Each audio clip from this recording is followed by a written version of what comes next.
You can do it. They didn't hurt my mouth enough. No, I like listening. They don't need to hear it. When we get to questions, raise your hand and we'll pass the mic to you, please. Well, I think, congratulations has to be given to our coaching staff and our players. In the sense, when you play a game like this against a team that has a lot of firepower, in the sense that 19 returning players, and they're historically one of those better teams in college football. How do you react? And I thought our guys acted pretty good, to be quite honest. Going into this, I knew this wasn't going to be a high-scoring affair. I just felt like first to 10 might win. That being said, I thought our guys did a nice job of, when things didn't go well, we didn't panic. We just kept fighting and just kept playing football. And I told them at halftime, I said, if I'd have told you this was the score at halftime, would you have taken it? And they all looked, and I said, well, okay, that's the score. I said, we got a second half. I said, our stamina and our resolve will wear them down a little bit. We got to bet on that. And I thought for the most part it did. When we got into that last 5 minutes, it's something we do a lot around here, situation football. Got down there when the offense had the ball, I said, this is it. They should never get the ball back. The game should end now. And how you want it to end is how it's going to end. Thought they did a good job at the end there, knowing that when they ran out of timeouts, it was just for us to get the ball in the middle of the field and kick a field goal. And we practice stuff like that. I show them that. I mean, so they were well aware of the situation. It's a credit to our defense, just hammering away. And, we gave up one big pass, did a great job in the red zone of intercepting the ball to keep the game within a score. And then the offense. We have good enough players that'll make plays eventually, and one's going to make a play. I mean, you can cover him for a while, but he's going to make a play. And you know that in games like this, the magnitude of games like this, the big players want to make a play. And he made one, and Manny made one. It was sloppy. It was a sloppy game. It wasn't one. It wasn't a. This was an old-time pro football game. This wasn't a college game. College games generally get into the 40s and the 50s, and everybody. This was just a rock'em sock'em game. It was comfortable for me. I'm used to being in games like this. So I just thought we kept our poise at the end, and we were able to get a good win for our fan base, and it was magnificent out there. The fans were into the game, the whole game.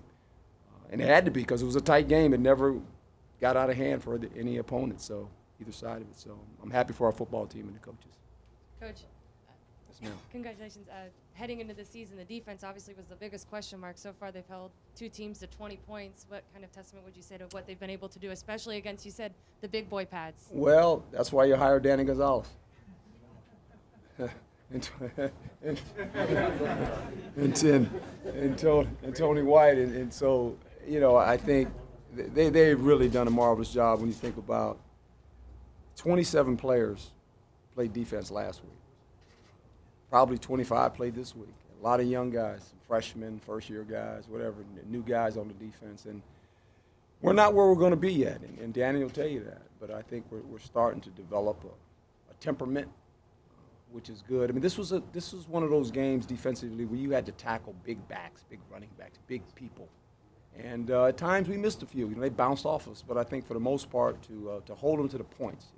Points are always a critical part in football. At the end of the day, you can look at all that other stuff. I learned this lesson when I was with the Buccaneers, the coaching. We won a lot of games 9-3. And if they can't score, they can't win.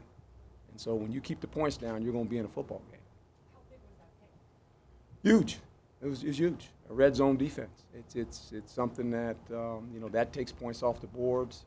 That takes the momentum out. All of a sudden they get that touchdown down there. Now it's a different football game. But it was one of those games. When we moved it, they made good defensive plays as well. So it was a game, really, a couple big plays here and there, but defensively kept the score down, and just felt like whoever had the ball at the end had a chance to win when it was tied up. We were fortunate enough to get the ball back, and the offense did a fabulous job of 5 minutes going down, and at the end, kick a field goal for a second. Coach, Michael, and then pass To piggyback off that, I mean, like you said, I mean, it was tough for both teams to run the ball, but it seemed like as the game went on, those screen passes to Eno, Manny hitting them. How big was Eno's performance on those plays, on the screens especially? Huge. And early in the game, our plan a little bit offensively was to try to run them, was try to run them and wear them down with those screens and things. They did a great job of defending it, and we couldn't get anything going. So we had to change our plan in the second half, and Coach Likens was able to do that. But we felt like going into the middle of the third quarter, fatigue was a little bit of a factor. I sensed it at halftime when they took a knee and then called timeout. And it was because they wanted more. They wanted to extend the game because they were tired. And so I told our team that. I said, hey, that's why they took the knee, guys. I said, and they called timeout after that. I said, they didn't want to go in yet. They wanted another 40 seconds because it's a smart job by the coach, to give them a little bit more time. So I thought, with that being said, we just needed to keep our poise the second half, and for the most part we did. I thought they had a lot of penalties the second half. And sometimes penalties are due to fatigue. That's just a common factor in football. When you're tired, you grab, you hold, and then they were a little bit fatigued. And it's tough because look, the second half, these guys are playing at 11:30 at night. That's hard. So we needed to use that to our advantage. I told those guys in the locker room, I said, guys, it's 12:30 right now. They got to play second half football. That's hard for people to do. So those are the things that kind of helped us as well. Herm, can you walk us through that final series? Any thoughts of trying to get into the end zone? Or No. Did you know? Why? How many games are You lost tell us. doing that? That's silliness? No. We were in good shape. They ran out of timeouts, and when they ran out of timeouts, I said, guys, all we got to do is handle the ball. Don't try to be hero ball. We don't need to run. You worry about them letting you score. I told them that we're not going to score. They let you score, don't score. Go down on the 1 yard line. We're going to take this clock all the way down. We're going to kick a field goal. Did you say you practiced that scenario during the week too?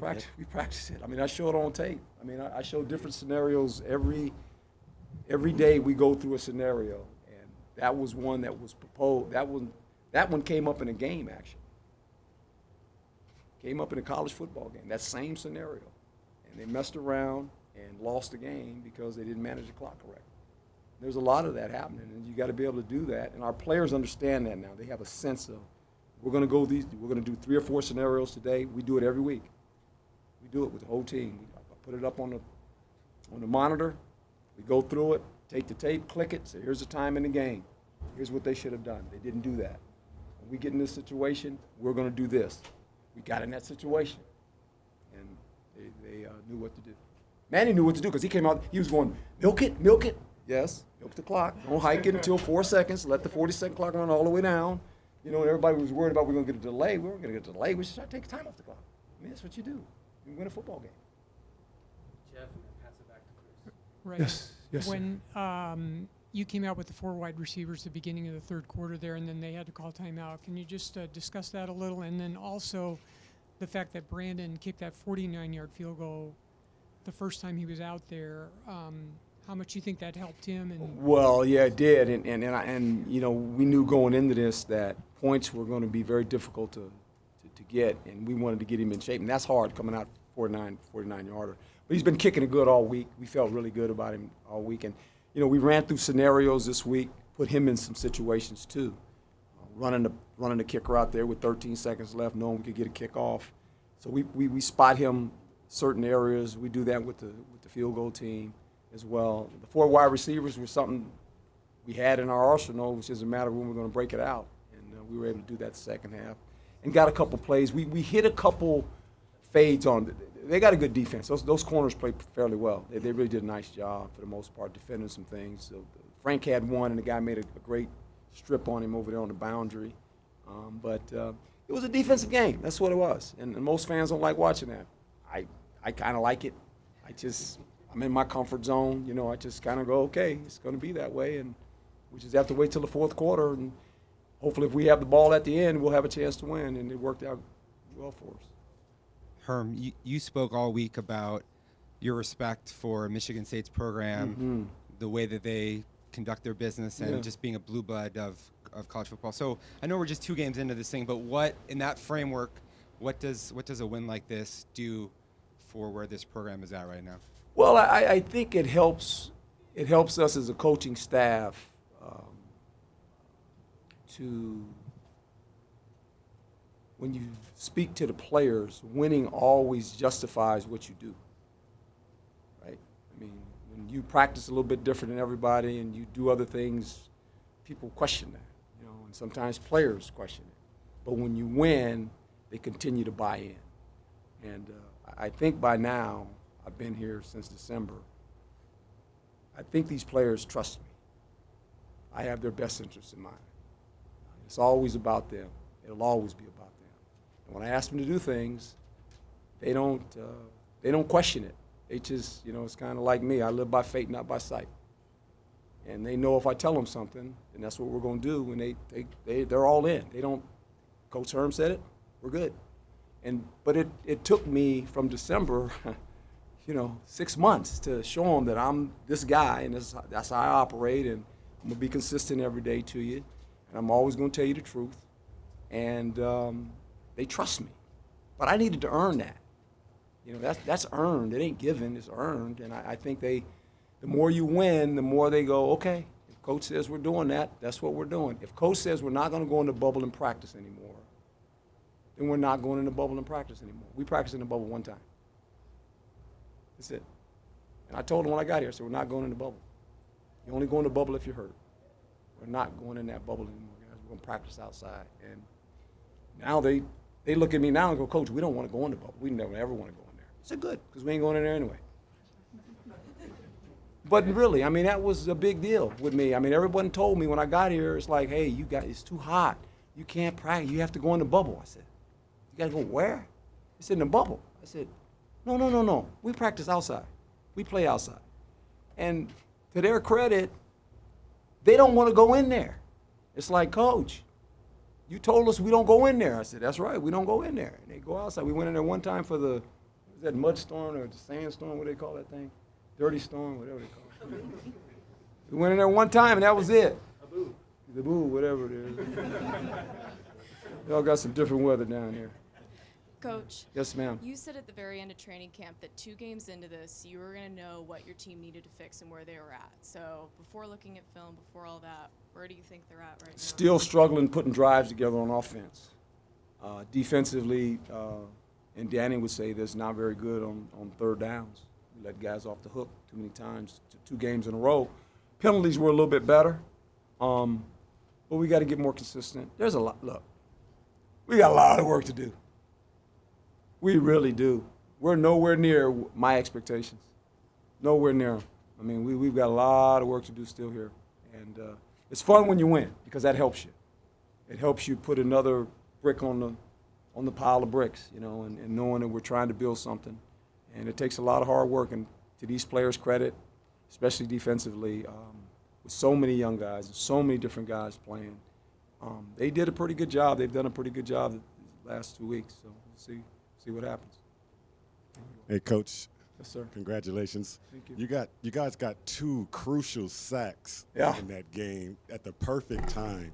Were you guys saving the blitz for that? No, time? we got, the quarterback was pretty good. We flushed him out a couple times, but he had the ability, when we got the edge on him, we ran past him.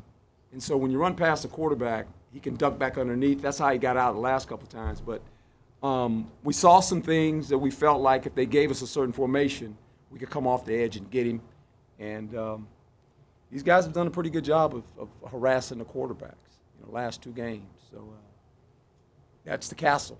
The quarterback lives in the castle. When you can storm the castle and hit him, they don't like that. And it's when you do that, you make their offense change. And they did a good job of rolling him out. When they felt the pressure, they did a nice job of adjusting to us and really rolling outside and getting him on the edge a little bit where he's really good. He's a good quarterback when he's on the edge. He can throw the ball fairly well on the edge. So they did some things, but I thought our defense for the most part, you give up 13 points. It's a shame. You got the one kid one-on-one. Somebody's got to make a play. Their guy did, just like Nikhil makes one for us. So it just kind of balances off. Herm, as you came off the field, you kind of huddled up with Ray and Michael Crow. Can you just share what that conversation was like? You're asking me almost like when I talk to my wife after a game. No, cannot. Private matter. Private matter. It's between three guys just talking. All right. Good talk. All right, thanks, everybody. All right. Sharon.